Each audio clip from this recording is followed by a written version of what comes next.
Hi guys, it's Miss Allison. We're going to be starting a new craft today, and I'm very excited to show you what it is. All right, let's get started. So this is an example of the final project type you could have when you're finished. So you can see that we've managed to get a nice gradient from our red, orange, and warm colors all the way up to our blue, purples, and cool colors. So this is an example of what you're going to want to go for.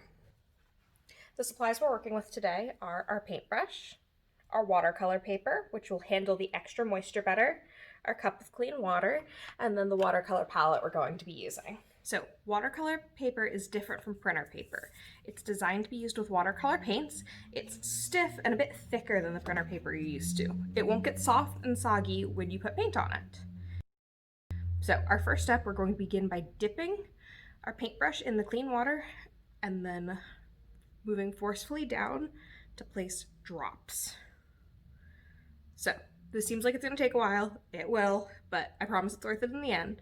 So the goal is you want as many little individual droplets as possible. We call this project raindrop painting because it's going to look like the rain that came down was made of paint.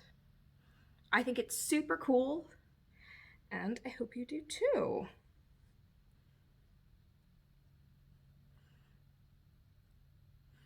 Okay, we're going to speed this up a little so that you guys don't have to watch me put all these down. If you feel like you've got areas where you just can't get them, you can very gently just drop it somewhere in particular. All right, now take the brush into the first color. You don't want the brush to be very wet because the paint needs to be quite concentrated to give a bold color. Take the paintbrush now and gently touch it to one of the water droplets. The goal is to have the paint concentrate leave the brush and enter your water. Repeat this process, cleaning the brush in between each color. You'll want to start with the lighter colors and then work towards the darker ones as your cup of water gets dirty.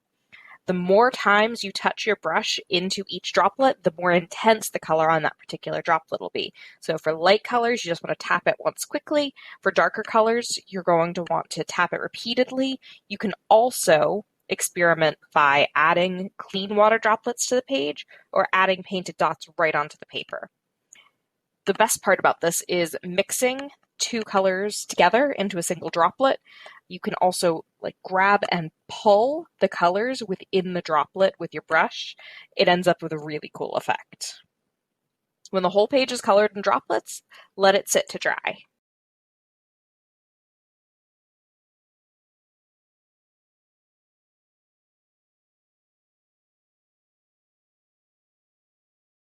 When the droplets no longer look shiny and are flat, it's finished. The water in the droplet evaporates away, leaving only the color pigment behind, looking like a rainstorm of colors. Now, you can flip the page over and do it again.